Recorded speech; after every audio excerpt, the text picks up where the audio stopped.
김민재 선수가 정말 다이어에게 밀린 걸까? 최근 김민재 선수의 선발 제외에 관한 내용이 축구 팬들 사이에 뜨거운 논쟁거리가 되고 있습니다.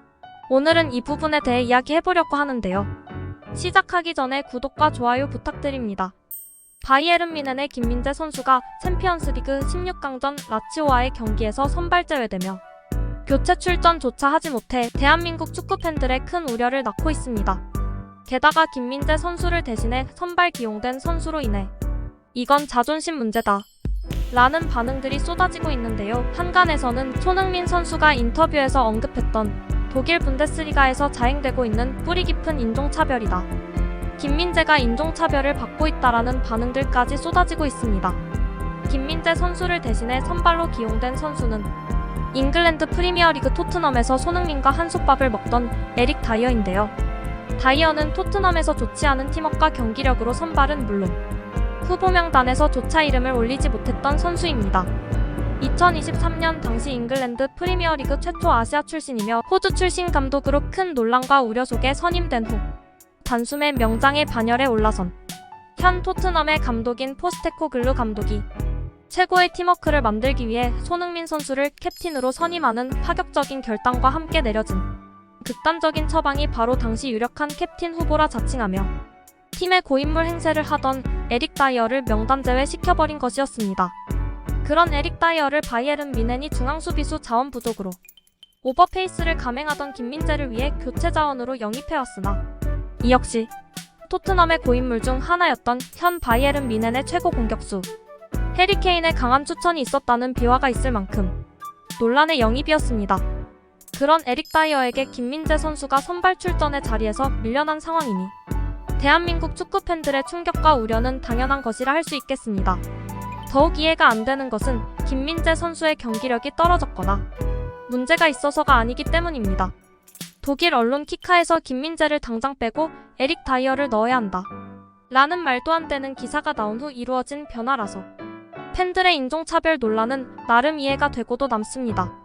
대한민국 축구 팬들의 대세로는 김민재가 분데스리가에서 인종차별로 선발 자리를 잃었다 로 흘러가고 있는데요.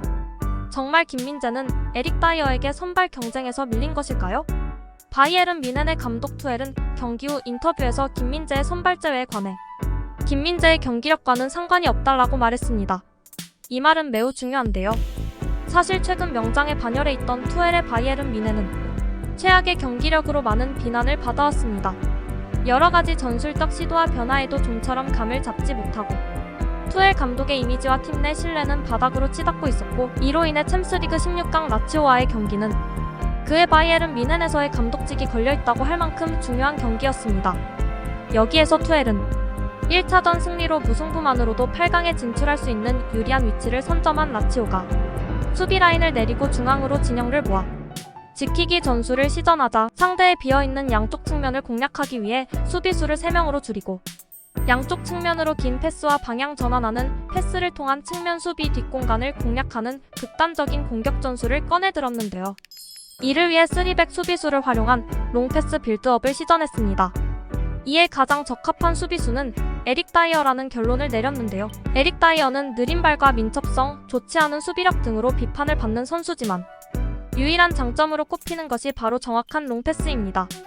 이 전술은 정확히 적중하여 뮌헨은 절대적인 열세의 위치에서 라치오를 3대0으로 대파하며 8강 진출을 확정지었습니다. 이로써 투헬은 자신감을 다시금 회복하며 안정적인 감독직 수행을 유지할 수 있게 되었습니다. 투헬 감독이 바이에른 뮌헨의 전술에 조금은 감을 잡은 모습이고 이것이 바로 후방 3백 전술인 듯 싶네요. 이대로라면 당분간 이 전술을 통해 김민재 대신 에릭 다이어가 출전할 수도 있겠다는 생각도 있지만 궁극에는 에릭 다이어의 수비력 문제와 굼뜬 몸놀림으로 오래가지 못할 것입니다. 김민재 선수가 롱패스가 그리 나쁘지 않은 데다 후방 빌드업의 능력, 수비력, 스피드, 몸싸움 등등 에릭 다이어에게 뒤질 것이 하나도 없기 때문입니다. 다만 에릭 다이어는 토트넘의 이전 감독이었던 콘테 시기에 이미 3백 전술을 선발로서 많이 경험한 바 있기에 아마도 이 부분을 투헬 감독은 높이 산 것 같네요. 이에 비해 김민재는 3백 전술에 많은 경험이 없는 게 현실입니다. 우리 김민재 선수가 3백 전술에 빠르게 적응하는 그 순간 다시 원래 자리로 돌아가게 될 것이라 확신합니다. 현실은 바이에른에게도 감독인 투엘에게도 매우 간절한 시기인지라 조금의 여유를 부릴 틈이 없을 것입니다. 조금의 차이라도 줄여서 승리의 확률을 최대한 높이는 것이 현재의 바이에른 미넨의 최선임을 감안할 때 롱패스 정확도가 조금이라도 높은, 그리고 과거에 3백 경험이 많았던 에릭 다이어의 선택은 투엘로서는 어찌 보면 당연한 것이라 생각됩니다.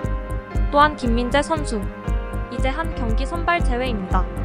극단적인 수비 전술을 준비했던 라치오 같은 팀과 다른 상황에서 다른 팀을 만난다면 김민재 선수가 중용되는 것은 당연한 것일 거라 생각됩니다. 일시적인 감독의 전술 변화의 결과였을 수도 있는 상황인 것이지요. 김민재 선수, 새로운 3백 전술에 빨리 적응해서 다시 선발로서 그라운드로 복귀하길 기원합니다.